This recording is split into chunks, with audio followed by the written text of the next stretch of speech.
All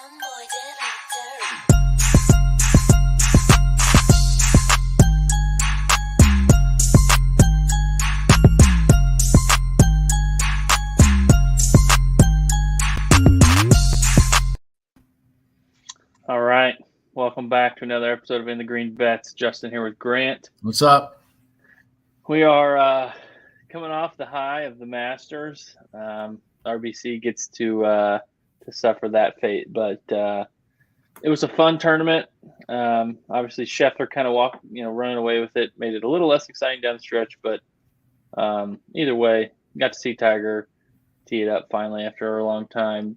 Scheffler kind of crowned himself as somebody not to screw with, and some big names in the top 10. That was one of the big takeaways, was like the top 10 to 12 guys that finished in the Masters it was cream of the crop show for sure. And the fact that Scheffler kind of whooped up on all those guys is pretty damn impressive. Yeah, I was kind of confused over the weekend, the whole we should have seen this coming narrative. I don't really know. I mean, I guess that he was winning, but we've never seen him win on this stage at all. We've only seen him just get hot for a second. I don't know. I was unaware that we should have seen this coming. I did not see this coming clearly, or else I would have been betting on him.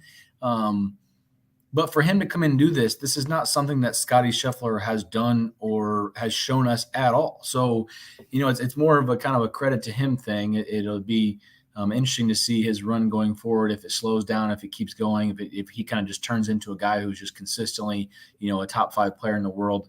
I don't know. But right now he's got everything going for him. And it was kind of cool to hear all of his comments with him and his wife or his girlfriend. I'm not sure if they're married or not, but he seems like a pretty down-to-earth guy, and he works really hard, so good for him. Yeah, I think I mentioned it on the show that I thought he could win, only in the sense that it was obvious, he's playing the best of anybody. Right. If he had 3 top 5s instead of 3 wins in his last 5 starts, we'd have been like, oh my God, Scheffler's playing awesome. He's obviously has a great chance to win. But the fact that he won 3 out of 5, it was coming in. It was like, is he really gonna win again? Well, it's he's playing fucking best. He might just win, and but his odds were terrible. One thing I thought about this week is I'm really glad that I was on him for the first win, because we bet him so much over the last 18 months. It would have sucked to miss all of these wins. Right. Thankfully, I hit him at waist at whatever 30-1 or whatever it was. So at least I got to hit him once before he's 12-1, 15-1 every week. Yeah, the only thing I got was that I was in that majors only one and done pool that we talked about. I had him in that, so at least gives me a chance to hit some winners in that pool. Other than that, I have not hit an outright on him, and he's now going to start getting Rahm-ish numbers, which Rahm, I guess, is probably still the favorite this weekend, right? Although Scheffler's not playing, but Rahm's not playing either. But yeah, Scheffler would be hard to bet, because in that, who's the favorite? JT? Yeah. It'll be hard. In your head, you're going to think oh, Scottie Scheffler's just going to win. But then in the back of your head, you're going to be thinking well, is this just a hot streak? I don't know. It's definitely a hot streak, but does it go to show that he's figured out how to win? Is he going to win a couple times a year now for the next 5 years? Or is he going to, I don't know. It's kind of hard. Is he going to win as often as JT or Spieth, where, he gets to double digits in the next 5 or 6 years? Or is he going to win I don't know who's a good comp, but I don't know, a Cantlay who wins once a year maybe, or gets hot, wins a few times in one year but doesn't really win in the other years, or a Xander. Is it going to be something like that, or is he going to get to the Rory so DJ is here in terms of he's got 20 some wins on tour. But then you got Rory, JT, Spieth, who all have 15 plus. Is he going towards that, or is he just is it somewhere in between? I don't know. It'd be interesting to see, because he's obviously amazing. His game plays everywhere because he's long, but he's also super iron player, super short game player. It'll be interesting to see. I mean, He definitely fits the bill. I mean, I think ideally, right, he just turns into DJ. He just turns into that type of guy. who, as he gets older, he's going to start picking and choosing events. He's not going to play as much, and he's just going to, when he plays well, he's going to smoke everybody, right? That's what DJ's been doing for the past 2 years. When he plays well, he wins by 1 million. So yeah, I don't know. It'll be fun to see him. It'll be fun to kind of see the whole like him. He's now like hitting the Morikawa thing. Like he's going to jump into the Morikawa conversation if he hasn't already. I mean, I know Morikawa has another major, but it's going to be amount of wins. Right. It's going to be those. Both have a WGC and 4 wins and whatever. So maybe he's right there. Maybe he's not. But if he's not, he's right below him.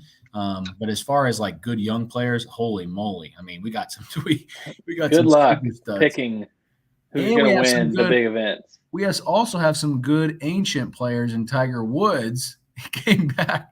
Look, I mean, the Tiger thing was like it was so obvious that it was going to slow down the weekend. He didn't look great moving around, but God damn, the dude can hit irons. Mm-hmm.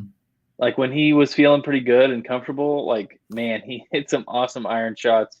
The short game was kind of come and go. It wasn't I guess the short game was good. His putting was like good the first day, but then really petered out. And maybe that's just fatigue and, focus, that type of thing. But it's there. If he can get some stamina built up by St. Andrews, I do think he could compete there. It seems like a pretty tall task given how fatigued he was by even Friday afternoon. Right. I don't know. That walk is a lot easier. It's not so hilly, but I don't think we'll see. I honestly don't know that we'll see him before St. Andrews. I think it depends on the next couple of weeks how he recovers for the U.S. Open or the PGA. Neither of them. I mean, the U.S. Open is a bitch every year. I doubt he wants to. That doesn't make a ton of sense for him. But get some reps, that type of thing. You never know. So. Yeah, I think an interesting aspect of Tiger is he can prepare for these events without playing in PGA Tour events. Like he doesn't need to go and play in some weekend, to get warm or get ready. Like he can play any course in the world at any time, at any amount of time. He can fly there. He can stay. Like he can do anything he wants. He can get the best recovery, the best trainers, the best doctors. Yeah. He has everything that he would ever need to prepare for these events. He does not need to be in front of a crowd. That's the last thing he needs to be is a camera on him every 5 seconds. So he's going to be doing all this work. You're not going to see him at the Scottish Open the week before the Open Championship. He'll be doing all this stuff behind the scenes, but with how crazy his mind is that he'll be going so hard at it. He'll be going harder than the guys that are on tour probably, like preparing. Oh, hell yeah. It'll be fun to see him. Hopefully he can get back to healthy and not like where it's like, oh, he's out of comfort. Like he's uncomfortable playing out there. Right. Hopefully he kind of gets back towards he feels and looks like a person who's enjoying, playing golf at a high level.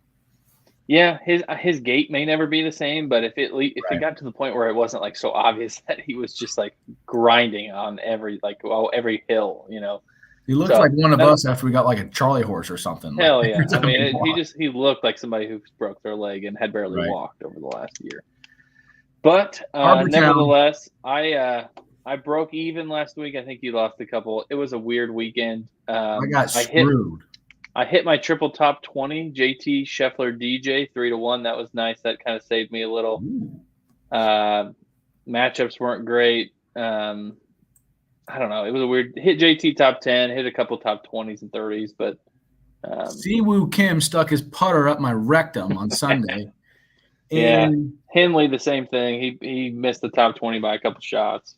And we almost lucked into like a backdoor 2-stroke margin with a 4-putt on 18. Unbelievable. I thought it was dead in the water. I was watching. I was like, wait, this might be the biggest. This might be. Yeah, I was sitting there with my wife, and she was just like, "Is he going to miss them all?" I'm like, "No, but he could miss one more. It would help us a lot." One more, yeah. And then I had Hoagie top 30, who finished single double. Unbelievable. Not good. Gooch goes home with top debutant, I believe. I think he was like 9th or 10th rev. He was right in that range. Yeah. But really good showing from him. It was a fun weekend viewing experience. You and I actually were on the golf course. We played a little golf this weekend. Had a really fun Saturday, Sunday. But overall, I mean, it was kind of fun to see Scotty do his thing. Unfortunately, he didn't really give us opportunities to make a bunch of money. Masters champ right here. You're talking to also Saturday event out there. Little champ, but. All right, RBC Heritage. Harbortown Golf Links. This is one of the more unique tracks, one of the more unique events on tour. You got to shape it left to right, right to left. You got to hit a bunch of fairways. It's super tight with And it's in Hilton Head, a bunch right? of trees. Carolina. Yep, Hilton Yeah. Head. So it looks like it's going to be pretty windy on Thursday and Friday, which makes it, honestly, this golf course can play pretty damn tough because it doesn't take much wind for you to miss the fairway, and then you're punching, trying to get it to front edge or It's like get it short, around the green type stuff. tight, short, tight with Short. dog legs. Yeah. Super tiny greens. It's one of the lowest green reg percentages on tour. The greens are hard to hold if you're coming in with long irons on par fives and things like that. So you're not going to see a ton of eagles. Right. You got to score on the par fours. If it gets real calm and soft, which I don't think it's going to be this week, you can make a bunch of birdies, but it's more like take advantage of when you're in the fairway on the easy holes and just kind of make your pars and move on. You won't see a bunch of three putts because greens are so small, so that's not really something I'm thinking about. But iron players and scramblers, distance doesn't really matter. I kind of have a philosophy on the short courses that the long guys, it's still an advantage to hit it farther because you're hitting less club to lay up. You're less likely to miss the fairway with, if you're hitting a 4-iron, everybody else is hitting a hybrid or a 3-wood. But, we've seen a lot of short hitters play well here because typically they're the better chippers and putters and things like that, Right. which is going to play up a little this week. A lot of good players in the field. Not really sure what to do with that. This event usually has a few good guys because RBC is kind of a big sponsor of tour guys. So you get those guys like DJ. But field's a lot better than normal. I wasn't sure what to do with the outright market, but any other course thoughts? No, it's kind of a cool viewing course, and it turns into just like an approach contest, right? Like, so a bunch of people are going to be in the fairways, and you're going to see a bunch of darts being thrown, and the winner is going to be throwing darts for like 3 days straight. It's going to be one of those things. But the scores actually the past 3 years weren't that. I mean, Webb was in the 20s. CT Pan won the wonky, probably weather-filled one that was at 12. Sink last year at 19. That was an unbelievable hit. We hit that at 100 to 1. Great hit. That was like a post-major bet, right? It was like he's got a weird track record in the week after majors, and that's like basically what put us onto him. He'd been playing good, obviously. The wraparound, I think he'd won once and played well, but yeah, that was he's not going to be on my card this week. No, his form is it's gone. So, but it'll be fun. Tree line, just put it in the fairway. Those guys can hit those irons so far. Like, they'll put it out there, and then it'll just be a dart contest. Whoever's irons are super on fire, it'll be fun. I mean, we'll see guys like Harmon, Streelman, guys like that, up having chances this weekend.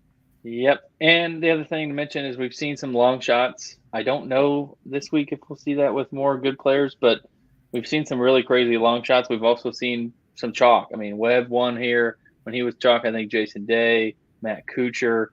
I'll go down low probably for a couple guys this week, but I'm eyeing the 20 to 60 range as normal. I'll treat it like normal. I was going to say the one plus we can take from this a little bit stronger field is it's given us that second tier number push. It's pushed those 30s to 80 to 100 guys up a little bit. Those guys are pretty talented in that range. And that's where I think I'll probably have a lot of my picks this weekend, or probably be right past the really good players and into just the normal good players. Yeah. All right. Let's dip in here. Outright market. I tried to find a Morikawa number that was like, I would have taken it at probably like 16 or 18. Couldn't find it. 14 is the best I could find. I'm sure an offshore somewhere you could probably do better. This course sets up perfect for him. Other than kind of the chipping and putting thing, his chipping has gotten a lot better, and the putter kind of comes and goes. But in a iron players contest, I'd love to have Morikawa on my card. It's just not going to happen at 14 to 1 for me. No. How do you feel about Cam Smith? So I have a guy that I found a number at 20 that I am going to bet, but it's not Cam Smith. I definitely think Cam Smith can play well here. I worry about the tee ball. He's very inaccurate, to say the least. The Masters, obviously he was on a super hot streak, and he This is the number I'm worried about. Right. And he technically still is on a super hot streak, but what part of last week had to do with him just really loving that course? A little. I mean, he obviously played his iron. He was like the best iron player. He had like the most strokes gained approach, I think, of anybody last week. Obviously, he had a couple days where he did that thing where he just makes every putt also. But he drove it like shit on Sunday particularly, and he typically drives it like shit, as the numbers kind of bear out here. Right.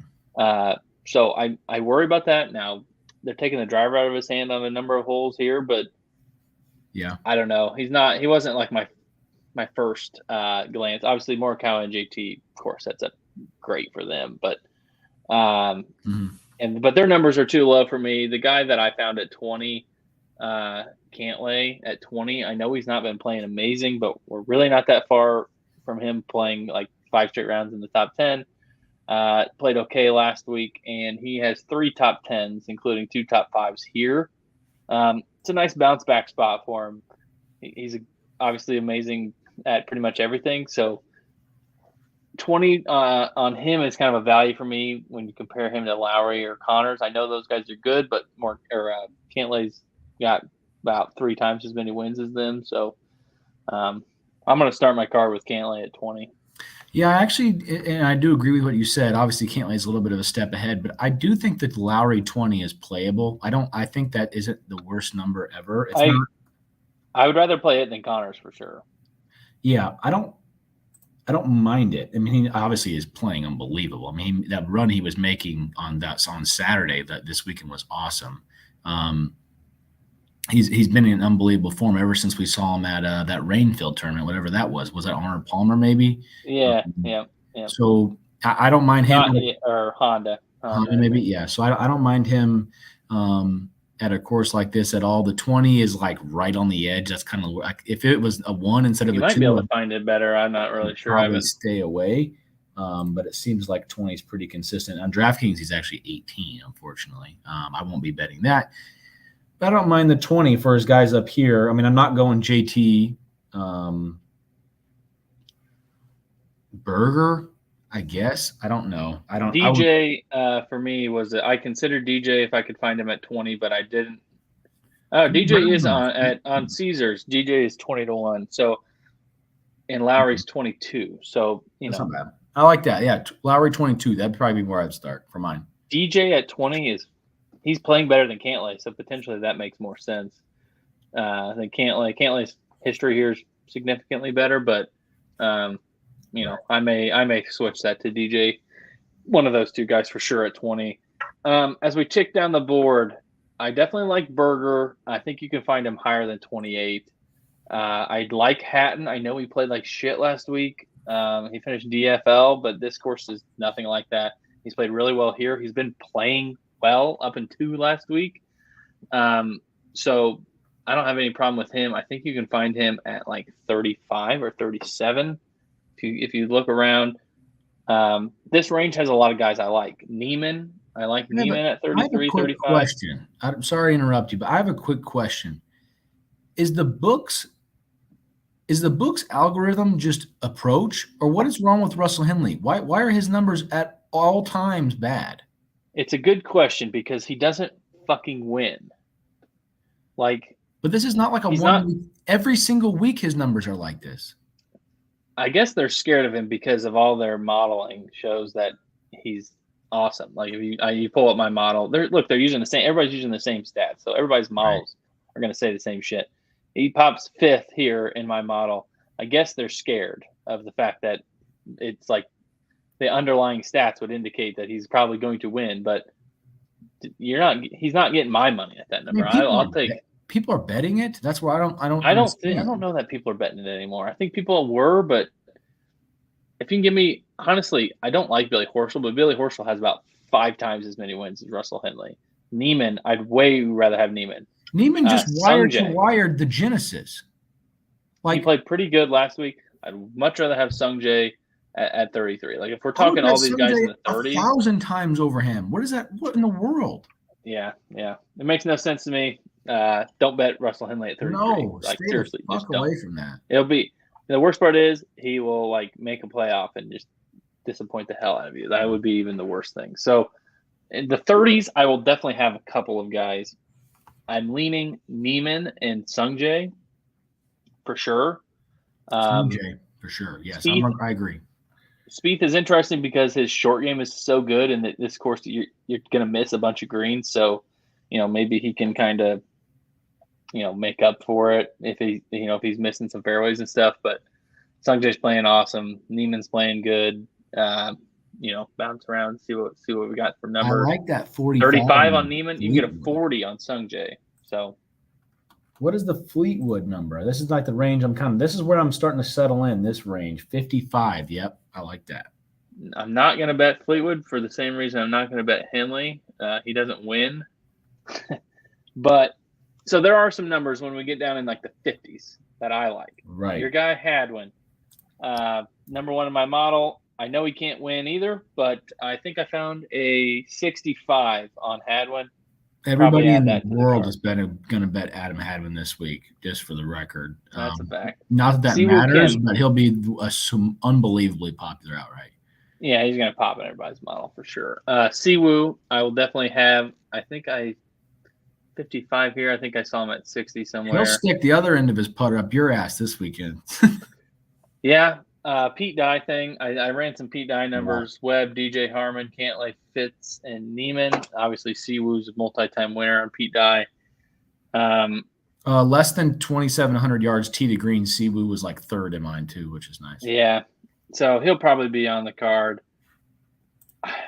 Fratelli's been trending. Munoz will be on my card almost certainly. Everything but his putter has been really good for the last month or so. Yeah. At 100 or so, wherever he's at, I will definitely consider that. Joel Damon is kind of the same boat. Stuff's been trending except his putter. He's got a bunch of good finishes at Pete Dye courses at 125. Same with Lahiri and Neesmith. If I'm going to dip down, and grab a couple just based on the history of the course being, popping some longer shot guys, those are a few for sure. Where's Russell Knox on that list? He was in like the 80 range. Oh, he's 100 on DK. So if you like Russell Knox, head over to DraftKings. I don't hate that number either. He's probably not going to win, but if he plays well, he'll at least contend. Kevin Na and Kisner in the 50s. I don't have any problem with either of them. He had one awesome round at Augusta, but obviously that course kind of eats him up eventually. Kevin Na played great. Both of them, this course makes a ton of sense. Let's see here. McNeely's been kind of trending. I don't know that he's going to get my money. Kevin Na has 4 top 10s here. He's got 2 top 15s his last 2 starts. Kuchar has weirdly been playing better. And obviously, if you look here, he's been amazing at this course. So depending on what Kuchar number you could get, maybe you get some old guy magic with him. Chad Ramey just won a Korn Ferry event and then played the Valero. No, he won a PGA Tour event. Oh, he won Punta Cana. Corrales or whatever. Yeah. Sorry. Yeah. He won the alternate event of the week. Yes. He's got more wins than Tommy Fleetwood, Fitzpatrick, Russell. Henley may have one from years ago, but he played the Valero. What was that? 2 weeks ago, and he gained almost 5 strokes as on approach, and his number is 180 on DraftKings. So I don't really. I've been bitten by this theory that is he really going to win again? Theory has not worked out well for me with Scheffler, but Chad Ramey, I think I can apply that theory. Is he really going to rip off another one? He's playing good though. It's kind of one of those things where he's obviously playing awesome, but is he really going to win 2 in a row? You can talk yourself out of any long shot. That's the reason why they're long shots. But I think this week you should at least dabble, maybe 1 or 2. I agree. That's why I was mentioning a few of those guys there in the hundreds. You got to find an argument that you believe in and kind of go for it. Anybody who's Munoz around 100. Good. Honestly, these 3 guys are here. Harmon, Streelman, McCarthy all pop on short courses. Maybe you find the week they put their ass off. They could definitely Harmon and Streelman have proven they can win. Doug Gim is 180. Joel Damon is Damon and Lahiri are 180 on this. I don't have a problem with either of them. Both of them are playing pretty good. Lashley, do not bet him to win, but his numbers are trending in the right direction. He's been playing some good golf. Same with Neesmith. Yeah, you're looking for the guys that hit fairways and hit greens. Like that's like the baseline like thing you're looking for here. You know, in the model, fairways gained, and opportunities gained in proximity are kind of the way I'm capturing greens and reg. But Doug Ginn played this event last year and gained 5.2 on approach. So if he putts well, he's going to play okay. Did he putt? Oh, decent? No, he lost one stroke and still finished 33rd. All right. So, yeah, I mean, we covered it. The 30 to 80 range, I'll probably have a handful of guys, and then I'll probably the Damon Lahiri at 180 number, little sprinkle of peppering of guys in that range for sure. You just hit 160 JJ Spawn. You're on fire. Everybody should. I know. Everybody should 160 to 1. Go after your long shots for sure. All right. Let's hit some derivatives real quick. It's going to be mostly the same guys, but that's what's kind of funny about this tournament is once you find that group, like you almost want to just bet them in all the things because that's your only guys you like. That's where you're going to find the value. I'm going back to the no top 10s, although more Cal makes me want to. No, I agree. I'm not doing pretty heavily, but 20s. Hold on, Jay. So Neiman, Sungjae, there we go. Kisner, Kuchar. Sungjae plus money for sure. Yeah. Na plus 250, Munoz plus 275, Harmon 3-1, Streelman 3-1. Hadwin 230. That's a perfect bet. That's a perfect bet. If you don't want to be on Hadwin outright, do the 230-20. We didn't look at our pre-show. That's a preview for later. We'll just say that. Oh my bad. I didn't see that. If you're going down low, I would typically say put them on a 30, but Lahiri and Damon both like close to 6-1. What about Ricky Fowler 550? What has he done? Didn't he play not that long ago? I'm sure he played Valero because he needed to win to get in Masters. I feel like he could. No, maybe not. He missed the cut at Valero and got 50th at Honor Palmer, 40th at Honor. He sucks. Yeah, don't bet Ricky Fowler top 20. That's a terrible bet. Lahiri plus 310 for a top 30 on FanDuel. Doug Ginn Damon plus 280. That'll be a 30 number. That'll be a 30 and 40 number. I might do that actually. Doug Ginn top 40. Neesmith, same guys we're mentioning. Pull up the model here. Right. Munoz. I mean, Cam Young is interesting in the fact that his irons are good. His proximity numbers are really good, but maybe he'll just hit up like a bunch of 2 irons or something off the tee and be able to take advantage of his length that way, but not necessarily somebody I'm dying to play. Kazire and Neesmith both popped. Spawn, he's probably not going to win again, but he's played great again last week. He's been playing great for like 2.5 months. So he tried to go back to back with a major. He played awesome. Harold Varner also played going back to the start of the year. Can we fade Harold Varner? I'd like to fade Harold Varner. However, he kind of screwed us last week on the old Harold Varner fade. I've been known to fade Harold Varner. He's a habitual choker. He played awesome this weekend, so good for him. Although I think I had Siwoo against him, maybe. I don't know, but I had Hoagie. Maybe that's who I had, Hoagie. Yeah, they were kind of close for a while, but they ended up losing. I had Neiman over Decky. Neiman just like couldn't get it going on the weekend, and Decky played pretty well. That was frustrating for him. But it's the same guys we've been talking about. For what? You're looking at 30s? For top 20s. Well, in 30s. No, I think you got to stick to that like 4 to 1 and under range because I think there's a lot of talented players in there. Kind of like those guys we've been mentioning. Siwoo plus 160 on a top 30. That's pretty good. Munoz plus 185. Fratelli plus 250. He's been playing very good golf. Obviously, I like Lahiri and Damon. Those are the two that I'm definitely looking at for top 30s. Your guy Ramey plus 320, Neesmith plus 320. Those are good right there. Yeah, I mean, stick to the guys we've already talked about, but try to stay away from Russell Henley. I've got a matchup that you're gonna love. I love matchups, so that's probably right. What about Tringale? How's he been playing? Should I waste money on him? Well, I can't bet him after that Cowboy picture, so you're right. Yeah. He's been blacklisted at least for a while until he, posts a picture not like that. Matchups. There's a Hadwin over Varner matchup. That's like even money. Where's that at? I think it's on FanDuel, but I can't remember. This is a Kevin Na over Varner matchup I'm looking at here on Rivers. I'll do both of them. I'll do both of them. Yeah. He might come and bite you on your ass again. Yeah, well, if I lose money on Harold Varner, I'm fine with that. Like, that's just part of life. That's true. I got another one to run by you. Morikawa as an underdog to JT. Yeah, 105 on DraftKings. I just looked at that. He's like even money, like plus 100 somewhere. I don't hate that. I plus actually 105 on DraftKings. I really like that.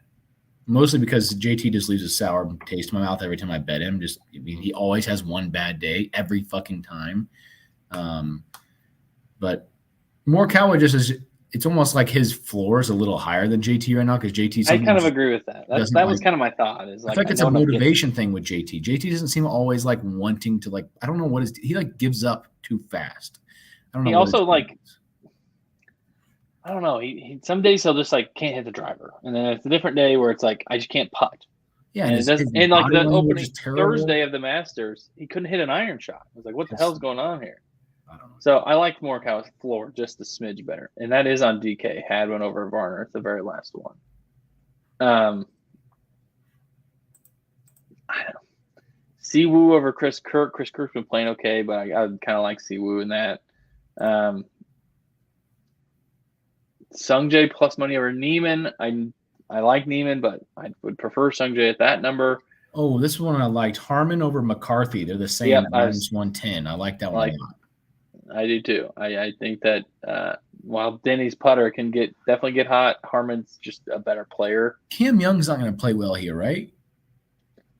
I kind of think he might have a little like Cam Champ, where it's like, right. I could just hit less club. It doesn't really matter. He's still going to just bomb like a 5-iron up there. Look at his numbers. He's first in opportunities gained and third in proximity, fourth in strokes gained par 4, 10th in scrambling. So it's like when he's hitting irons, he hits them close. Right. But yeah, I don't know that it makes as much sense, but he's another guy that's been playing good. He's a good Bermuda putter as well. But he does most of his gaining off the tee, and that's not likely to happen this week.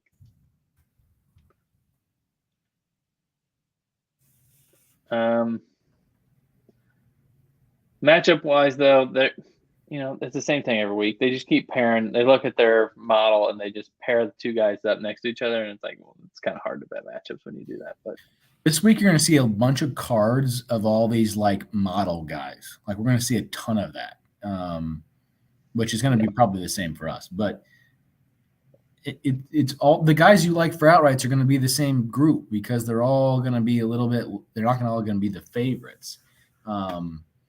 Mito as plus money against Hoagie. I mean, I know Hoagie's ball striking is just amazing right now, but I can't do the Mito thing anymore. It's just you're out on Mito. It hurts. I like Tommy Fleetwood this Noren week against Kokrak. Noren over Fleetwood. I know Fleetwood though is his Pete Dye numbers are good. I don't like Fleetwood at all, but Noren's been good here also. Yeah, Pete Dye, T to green. Connors, Cantlay, JT, Neiman, Streelman, Fleetwood, Siwoo, Webb. Yeah. I think I'm going to bet DJ at 20. I'm going to bet. Although Cantlay's right in there too. It's like, I don't fucking know. I want to bet one of them for sure. DJ? Yeah, he's playing great. He's got awesome Pete Dye numbers. Yeah, he was on my past performance list too. I didn't put out any names today, but that's all right. Maybe I'll do it after this. Alex Noren, you mentioned him in our pre-talk. Do you think he could win, or do you think you'd like him to be like top 20? I was hoping that I was going to get like an 80 on him, but he's at like 60. So I don't know that I think he's at like 60. I checked earlier, but I did check everywhere. I don't know that he's going to be on my outright card if he's at 50 or 60. I do think he could win in theory, but Berger plus 100 versus Fitzpatrick. I kind of like that too. I like Fitzpatrick. He's been awesome here. He's been playing fucking great. He's the favorite over Berger? He's been playing way better than Berger. Yeah, I guess. I'm not sure Berger is better than him. What's Kisner's history? Berger has more win equity, certainly, but I'm not sure if Berger is better than Fitzpatrick. Really? Fitzpatrick has 5 top 15s in his last 6 starts. Berger's maybe better, but Fitzpatrick's playing better, I guess I should say. Fitzpatrick's also the best Bermuda putter on the whole planet, so he's figured out his driver too. I don't know what the hell he did. He's hitting it way farther, and he's hitting it like straight as fuck. Maybe you got 297 and 67% driving percentage. That's really good. Yeah. I kind of like Kevin Na over Kisner. We both like Kevin Na. I mean, I get the Kevin Kisner short course thing, but like doesn't mean he's going to automatically play well. It does not. You're correct. He putted unbelievable with the Players, but that had maybe a little to do with other stuff with that tournament, with the weather and stuff. But RBC, Kevin Kisner has missed the cut the last 2 years. Got 41st the year before that, and he top 10 the year before that. So it's not like his history. He hasn't putted that great there either. No, his history isn't that good. I don't know. I'm kind of interested in playing against Kevin Kisner because I think the books maybe just put his numbers down a little bit just because of the course, which I get it. But yeah, if you take out the Players, he doesn't have a top 30 since January. Yeah. Sony. Yeah. Right. Yeah, so I don't like that, and I don't mind that because I like Na a lot this week. Yeah, and Na will probably be on my outright card, I would guess. Kisner's putter has been on fire, though. Holy shit. Yeah, but that's what he does. I mean, that's, right. You know, and so the Players, he gained 6. Like he gained 6 around the green. At that, what'd you say? That was like 10 matchups right there. So we might have to windle them down once we do our cards, but that's okay. Yeah. Specials. Back to the same. 1 and 2 stroke. I actually haven't made this decision yet. What are your thoughts? You joined the train now. Well, you went 1 for 1, right? You didn't win last week, but you won before that. To me, you always just play 1 and 2, and you just write it, and eventually it will work itself out. We're going 1 and 2. I mean, right? What if you went back and you looked? Let's say last 5 years. Well, there's some tournaments. What percentage of tour events finish with 1 or 2? A shit ton. I don't know. Like, I wish we could. I mean, we could do the math, but that's just. I don't want to spend the time to do that. But I would imagine. So it's at plus 250, plus 350. What percentage of events do you have to hit to make money? 48? Depends on 45? Yeah, it depends on how many 2 strokes you hit. You don't hit very many is the issue, but the problem is when you lose when it's not a playoff. With like last week, it wasn't a playoff and we still lost. That's an issue. We got to cut those weeks out. I just to me, it's one of those things you just bet. You don't even think about it. It's like, I lost, whatever. Hell, I'll win. At some point, I'll win like 4 out of 5. Right. Well, I won like 1 or 2 out of 8 the last before that. Right. This year has been good for the most part. Right. So yeah, I'm going to stick with 1 and 2. Although I will say, from doing this the past couple of years, there are some tournaments that there is a ton of playoffs in that tournament. Yeah. So definitely. That's when I kind of switch it to those are a little bit easier to predict, I think, than like the blowouts. Right. Would you agree with that? Yeah, and that's when I do the one-stroke playoff winner, because then you just hope that the scores are so jumbled up that you just, no matter what you have, it's like when you put like 4 or 5 guys in real contention, you almost always win if you have that. But the problem is that if somebody, if you don't have playoff, we had a stretch last year where we had like absurd amount of playoffs. It was crazy. Good conditions. Typically, when you get shitty conditions is when the blowouts happen. Typically, Yeah. like last week, conditions got hard and Scheffler just played great. Boom, blowout. Yeah. Although the one of the big blowouts was DJ at Northern Trust when he won by 1 million, but that was like DJ went like supernova. What are you gonna do about that? Yeah, you can't bet against or for guys to go on those types of runs. Like that just happens. That's kind of part of the game. But I agree with you. I mean, I've been doing this forever. So 1-stroke, 2-stroke, let's keep it going. We're gonna ride the train. We don't let one little Scotty Scheffler bull crap push us off. We've been doing well. We're gonna keep it going. Okay, one and done. This is a hard one for me. I don't really know what to do here. This is super hard. I'm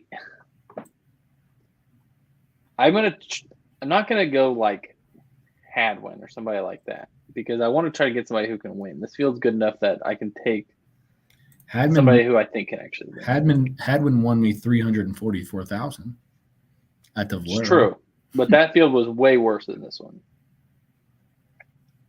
So I'm leaning like a Kevin Na or so if you take Kevin Na, that's like playing Russian roulette, because he could WD at any point. Why is Sungjae? I already used Sungjae, so maybe it's what? I'm just now seeing this. Jordan Spieth is 40-1 to win. I talked about this. I said that maybe he could short game himself into it if his irons, if his irons were good enough. His short game is definitely good enough to win here. Maybe I just crossed over that. I mean, I'm betting that, right? Why would we not bet that? 40-1?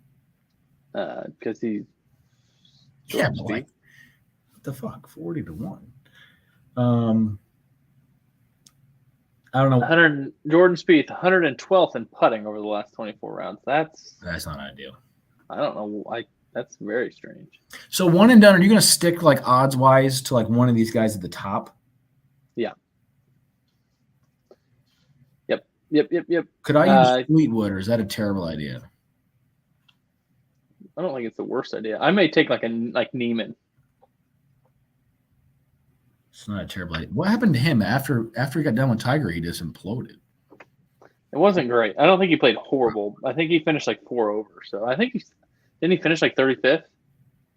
I don't know what he. Yeah, he finished 35th last week. That's not terrible. No, that's pretty good. In the money. Nice. I am so far out of one and done. It doesn't fucking matter, because I had DJ miss the cut, Finau missed the cut, Sungjae missed the cut, and then Brooks missed the cut. So don't listen to me on one and dones. Simple as that. I've made money every week, but I'm not doing very well. I'm still in like 50th or 60th or something. I'm in 109th out of 115. I might use Fleetwood, and that's really stupid, so don't listen to that. But he's on my list. Where did he pop in your model? He's 66th in my model over the last 24 rounds. He's 60th exactly in mine. I get the Fleetwood thing, but like at the same time, like our models are they pretty much trend in the right way. Like you don't usually get somebody that low in your model winning. Yeah, but he's been playing like sneaky really well. He has been. Oh shit, 4 top 25s in a row. Yeah. At big events, 2 players, man. I mean, the players was obviously a little wonk. I almost just want to throw. I wish I could just like throw the players out of every model, but I can't. Right. Yeah. But still, 15th last week. Zozo, good finish. That was a long time ago. That was in like October. So yeah. So I don't even want to count that. But either way, Arnold Palmer players, Valspar Masters. He's doing pretty well, and I think he's leaning on his flat stick a little, but I don't. That's all right. I like him. I like him this week, too. I think I might bet a matchup with him. And I could use him for one and done, but I haven't decided yet. I don't know. All right. I'm going to hop into my best bet because you already spoiled it. I spoiled it. Hadwin, top 20, plus 230. Look, I don't think Hadwin's going to win. Simple as that. But he popped first in my model. And, Have we ever had a repeat top best bet? What do you mean?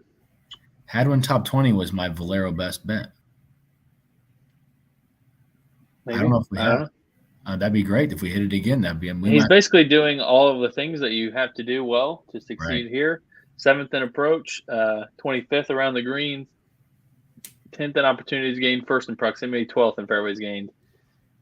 Just ride him. I think he's got a pretty good track record here. 3 straight top 10s. He has not the greatest track record here, if I'm being honest, but I don't think he's ever played as good as he is now, obviously. Headed in, at least 3.3 strokes gained on approach his last 3 starts. Pretty consistently gains around the greens. Can pop with the putter. Every single week, if I just played the guy who was first in my model, I'm sure it worked out pretty well. So I'm just going to ride him while he's playing hot.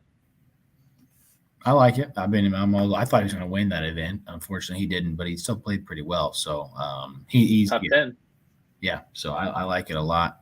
I'm going to go over and do a matchup. This is actually a matchup I mentioned earlier because I did a little alternate here at the last minute. I switched over to Harmon over McCarthy.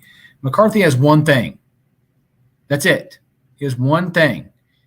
He can't do anything else, okay? He can putt. That's it. I did an average scoring total strokes gained, so not hard, not easy, average, which is kind of like where this tournament sits at. Harmon was way up there. He's like 4th in the model. His course history here is amazing. His putter here is unbelievable. I'm going to read you off the strokes gained putting at this event for Brian Harmon. It's good. 3.2, really good. 2.5, 1.8, 3.7, 6.2, 3.2, 1.4, 6.8. That's all the way back to 2014 every single year. So I really, really like that about him. He didn't make the cut last week at the Masters, but that's okay. 5th at the Valspar, made the cut of the Players. Had a couple top 15s. He had a top 15 at Phoenix before that in February. So I just think he fits the course. It kind of gives him an opportunity to play well. And with his course history and confidence coming in here, he'll know he'll have a chance to compete. He'll feel comfortable on the greens. I don't mind this at all. I know I just made a putter argument for a guy that I just bet against whose only skill is putting. But McCarthy doesn't scare me at all. He sucks. Harmon popped 17th in my model. McCarthy was 73rd. Yeah, Harmon is a Pete Dye specialist. He's always pops in the Pete Dye stuff. His approach is horrible. It's like 90th in my model. Terrible. Harmon, 26th in proximity, 9th in strokes gained par 4s, 17th fairways gained, 22nd opportunities gained. I love Harmon this week. He's got all the course history you could want. And Denny, it's like, does he gain 10 on the greens? So that's really I'll bet against that variance any day for sure. I agree. I forgot that NBA playing games were tonight. Looks like the Nets took care of their business already. So that game over. It is over. F1. Where are we at this week? Are we on or off? I also said that Red Bull to qualify number 1 was a good bet, and they clearly lost. So that was my bad. That was my bad there. Claire is just too good. Yes, we are. No, we're off this week, and then we go to Italy. Off this week with Italy next week. Okay. Well, we'll have NBA playoffs starting soon, so maybe we'll actually put out. Maybe not a full video. Well, maybe because tax season will be over. We possibly could do video. We possibly could just do maybe a card or tweets about betting inside playoff series. We're probably definitely going to be doing that. You and I will. So we might as well just put it out there. If we feel something we can take advantage of, maybe someone gets favored on the road when they shouldn't be. Maybe there's, a closeout game. Maybe there's a series matchup where we think this series for sure going under 5.5, right? Something like that. If we see it, we'll put it out there because we'll be watching all these games. It'll be fun, especially once we get closer to when the real good teams start playing each other. Yeah. I just did I was doing some looking earlier at NBA futures. I fucking cleaned house again. Unbelievable. Unbelievable. John Morant thing is gonna fucking piss me off. He's gonna lose because he's gonna lose the most improved player, I think, because he didn't play a bunch at the end of the season, and now all this momentum That's on a Twitter, fucking like bullshit narrative. he shouldn't win because there's other players that improved more. He took the humongous leap. He took the biggest, hardest leap. I don't know. I'm biased as fuck because I bet him at 30-1. I absolutely nailed them. I was super high on them. They were awesome. I'll be interested to see how it translates to the playoffs. I also have Monty Williams, like 15-1 to win Coach of the Year. If he doesn't win that, 64 wins and like lap the field, that's bullshit as well. So I don't know when we find out all the awards, but I'll have some grievances to air, I'm sure. If John Morant doesn't win, I might record myself going absolutely ballistic, and then I don't know what I'm going to do with it. I don't even know what I'll be so fucking mad. Holy moly! I've seen a lot of Tyrese Maxey love. I've seen a lot of Garland love, and great, they're good. But John Morant, they won like 50 fucking games, and he went from like really good player to like super duper star. So get the fuck out of here with all your other takes. 30-1. Let me cash it, and let's top off. I went 7-2 on over unders. Right, I don't know. I haven't looked because look now. Also, the Pistons didn't win their last game for me to win my over under on Pistons, so that was not great. And then they didn't play against anybody worth. They don't have any award stuff up. Oh well, I got awards right here. Oh, finals MVP. Well, that's probably because the votes are going out, so they probably put them down. Votes are due to tomorrow, I think. Oh, or today. I haven't looked at any playoff stuff yet, but Bucks to win 4-1. I have no idea what the odds are, but they're gonna fucking house the Bulls for sure. So. Where's the Suns? They're the favorite. Oh my god. Why would they not be the favorite? Every team that's won like 60, 64, 65 plus games, like 78% of them win. I might bet Miami at 10. All they have to win the whole thing? Milwaukee, that's it? The Grizzlies are 13-1.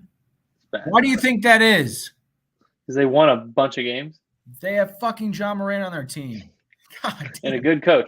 If Taylor Jenkins wins, I'll be minimally less mad, but Monty Williams should fucking win Coach of the Year. They beat him by like 15 games. I know he's going to win. It's going to be stupid. He'll get like second, and it'll be some big narrative about how he shouldn't win because he was so good. Bucks 5-1. I don't hate that at all. They're awesome. They have the best player.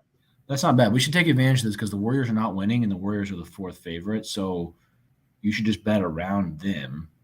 The Nets are also not winning. So you have Celtics either. It's really just the Milwaukee or the Phoenix. Maybe you just take Milwaukee plus 250 to win the East, and then if they make it, then you can bet them in the finals. Yeah, I kind of like that. You should definitely take advantage of Milwaukee. Them not having like a 65 to 68 win record is like kind of pushing them down a little bit, which is great because they're just as good as they were last year, easily. Yeah, I mean, and the confidence of winning and having they have the best player in every single series. Like, in my opinion, I don't really know that they're going to run into anybody that has somebody who can. Yeah. I mean, Durant obviously, but we'll look more once we find out these playing games. These playing games, I probably won't be doing too much gambling on them. Maybe the last game I will. Like the game that already started, hasn't it? Yeah, I'm talking about the game that figures the 8 seed. Yes. I might bet those games just because it'll be a little more, do or die situation. But then once we get those set, we'll look and then maybe we'll put some tweets out or maybe a graphic or something. And then if John Morant wins, be on the lookout for something crazy. If John Morant loses, I don't know. Also be on the lookout. Yeah, it'll be bad. All right, that's it for this week. Good luck on your bets. Our cards will be out as soon as we get them done here, and good luck. Peace.